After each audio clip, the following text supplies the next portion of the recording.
The decision to move into apartment 13B wasn't mine. It was a stroke of luck, or perhaps fate, that led me to this place. It all started with a new job opportunity in the heart of the city. The pay was decent and the location was perfect, close to everything I needed. But little did I know, this move would change my life in ways I never imagined. As I stepped into the building for the first time, a chill ran down my spine. The lobby was dimly lit, the air heavy with the scent of old wood and neglect. The manager, Mrs. Thompson, greeted me with a forced smile, handing over the keys to my new apartment. "Welcome to the building," she said, her voice tinged with something I couldn't quite place. "Apartment 13B, 3rd floor. I hope you enjoy your stay." I nodded politely, taking the keys from her trembling hand. There was something odd about Mrs. Thompson's demeanor, but I brushed it off as nerves.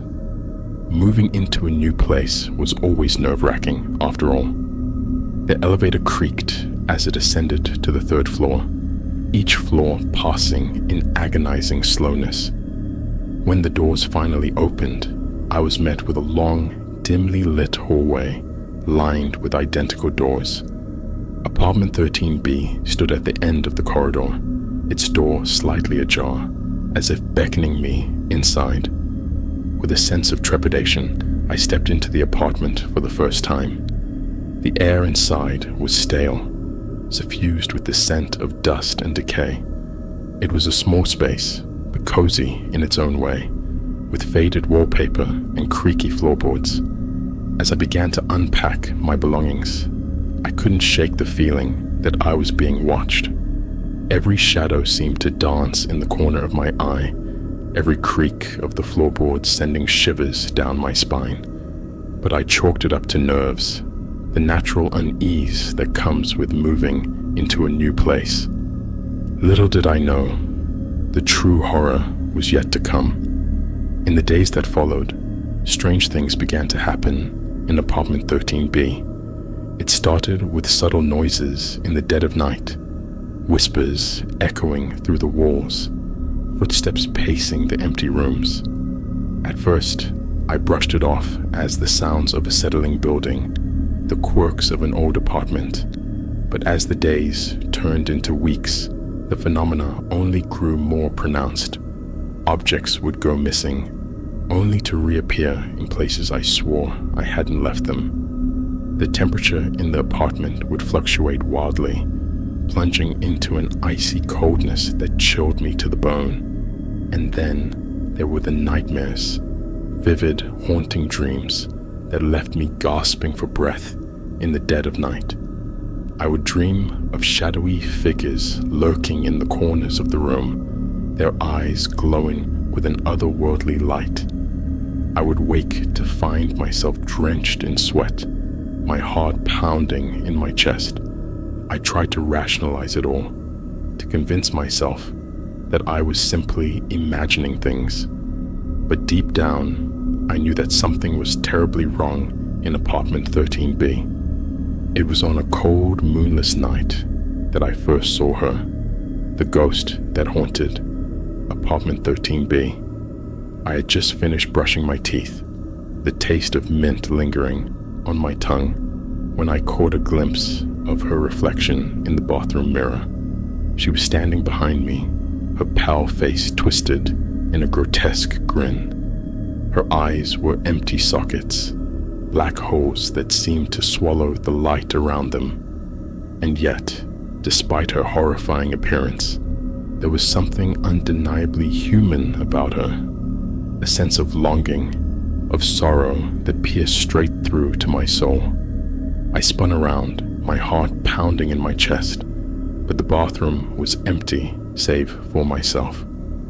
The ghost had vanished as suddenly as she had appeared, leaving me trembling in fear and confusion.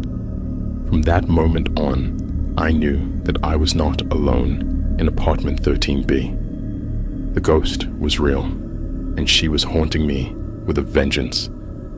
As the days passed, the haunting in apartment 13B only grew more intense. The ghost became bolder, appearing to me in broad daylight, her presence a chilling reminder of the horrors that lurked within these walls. I tried to reach out to Mrs. Thompson, the building manager, hoping she could shed some light on the ghostly apparition that tormented me night after night. But when I mentioned the haunting, her face went pale, her eyes filling with a mixture of fear and regret. "I should have warned you," she whispered, her voice barely audible over the pounding of my heart. Apartment 13B has a dark history, one that stretches back decades. You're not the first tenant to be haunted by the ghost that dwells within those walls, and you won't be the last. I demanded answers, desperate to uncover the truth behind the ghostly apparition that had taken up residence in my home. Mrs. Thompson hesitated, her hands trembling as she reached for a dusty old photo album hidden away in the depths of her desk. She flipped through the pages with trembling fingers, finally stopping on a faded black and white photograph. It was a picture of a young woman, her face frozen in a hauntingly familiar expression. "That's her," Mrs. Thompson said, her voice barely a whisper. "Eleanor Monroe. She lived in apartment 13B back in the 1950s. They say she was driven mad by the spirits that dwelled within those walls, that she took her own life in a fit of madness." I stared at the photograph in shock, my mind reeling with the implications of what I had just learned. The ghost that haunted apartment 13B was none other than Eleanor Monroe herself, trapped in this world by the same forces that had driven her to madness all those years ago. Armed with the knowledge of Eleanor Monroe's tragic fate, I knew that I had to confront the ghost that haunted apartment 13B. I couldn't continue to live in fear, to be tormented by the specter of a woman who had long since passed into the realm of the dead. With trembling hands, I gathered together an assortment of candles, sage, and other supplies, anything that might help me to banish the ghost from my home once and for all. I lit the candles, their flickering flames casting eerie shadows on the walls, and began to recite the incantations I had found in an old book of spells. For hours, I toiled away in the darkness, my voice growing hoarse as I pleaded with the spirits to release their hold on apartment 13B. And then, just when I was beginning to lose hope, something miraculous happened. A soft glow filled the room, bathing everything in a warm, ethereal light. I felt a presence beside me, a gentle touch that sent shivers down my spine. And then, with a sigh that seemed to echo through the very foundations of the building, the ghost of Eleanor Monroe appeared before me. Her eyes were no longer empty sockets, but pools of light that seemed to dance with a newfound sense of peace. She reached out to me, her hand trembling as it brushed against my cheek. "Thank you," she whispered, her voice barely audible over the pounding of my heart. "You've given me the peace I've longed for all these years. I can finally rest." With those final words, Eleanor Monroe vanished into the ether, leaving behind nothing but a sense of profound emptiness. And yet, as I gazed around the room, I knew that she was finally free from the torment that had bound her to this world for so long. In the days that followed, life returned to normal in apartment 13B. The strange noises ceased, the nightmares faded into distant memory. It was as if the ghost of Eleanor Monroe had never existed, as if she had been nothing more than a figment of my fevered imagination. But deep down, I knew that she had been real, that her spirit, had lingered in those walls, waiting for someone to set her free. And though I would never forget the horrors that I had witnessed in apartment 13B, I knew that it was time to move on, to leave the past behind and embrace the future that lay ahead.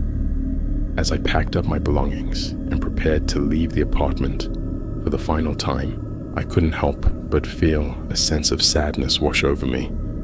Despite the terror that had consumed me in those dark days, apartment 13B had been my home, a place where I had laughed, cried, and made memories that would last a lifetime. But as I stepped out into the sunlight, the weight of the past lifted from my shoulders, replaced by a sense of freedom and renewal.